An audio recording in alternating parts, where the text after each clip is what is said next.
По-добре да ме беше завел на изложение за коли, там поне по цветовете мога да се ориентирам кое ми харесва и кое не.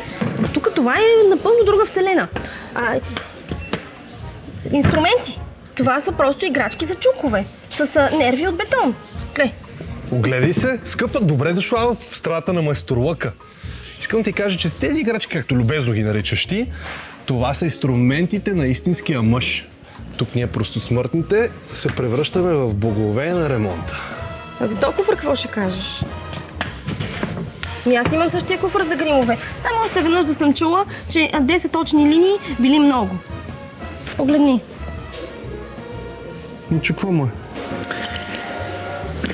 Багажа на човек трябва да е в главата му.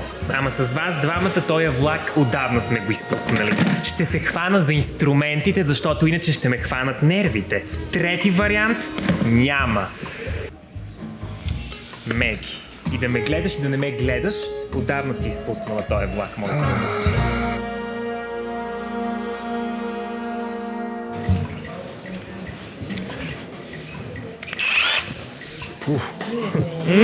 Нелеле, момчето, истински майстор, какъв мъж на място си имаш в къщи. Така, Меги, това не е пила за маникюр. Това е инструмент, моето момиче. Ето, показвам ти, искам да се мобилизираш. То е за гравиране, за декориране, да си рисуваш върху стъкло, върху дърво. Къде ти е кеф? Да пращаш позитивни послания към Вселената. Все неща от първа необходимост. Но това е друго нещо вече. Ами да, ще си гравирам с него. Ще си гравирам чашите за вино. Ще си гравирам бурканите за зимнината. Ще си гравирам включително нашите дъщици за сирена. Чудесно, чудесно. И най-добре гравираш нервите на Тони. Декорираш ги даже флорално.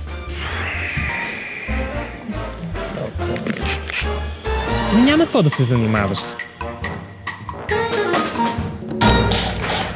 Ето гледай, ще напиша тук домът на сбъднатите мечти. Не е ли сладко? Добре. Само че аз имам да оправям цяла кухня. Не. Трябва ни сериозен винтоверт, не писалка. Значи, за тебе винтоверт, за мен е творчески инструмент. Защото като дойде време за ремонт на кухнята, можем направо да я сменим цялата. Но аз ремонтирам семейния дух. Кое е по-важно? Кое ремонтираш? Какво е това, бе, скъпа? Какви са тия инициали? Погледни, как може такова нещо? Красота малко дай. Когато завинтвам с единия и гравирам с другия, получавам това, което вие наричате брак. Разклатено с ненужна емоционална опаковка. Меги, Тони, Лелогинче. В страната на майсторлъка има място за всеки тип майстор. За Тони – професионални акумулаторни инструменти с мощност за сериозни ремонти, монтажи и проекти у дома. За Меги – компактен, прецизен инструмент за гравиране и декориране, с който да пренесе огромното си въображение върху всякаква повърхност. И за двамата – система с една универсална батерия, която дава мощност не само на ремонта, но и на отношенията. Меги, верно ли взема тая дъска?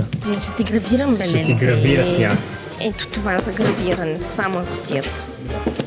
Ето ти видиме как ще гравираш. Добре, признавам. Ти ще правиш красотите, а от мене скелето отдолу. Точно така, Мил. Ти ще завинтваш, аз ще завършвам. Ето това е перфектната дефиниция на семейен майсторлък. Не дръсна тия работи тя да гравира. Не дай да търсиш красота баш от нея. Като гледам колко инструменти сте накупили, белки му успеете да направите някой ремонт в къщи. Вижте аз колко съм компактен. Заповядайте. Ето така се прави, не като вазе. Макар че е по-спешно, ако мене ме питате, да затегнете винтовете на вашия брак, ама това става с ремонт на характерите. Меги. Айде, да. По-чевръсто. Виж как пасва. Ето, даже в тон на моя визион. Ето.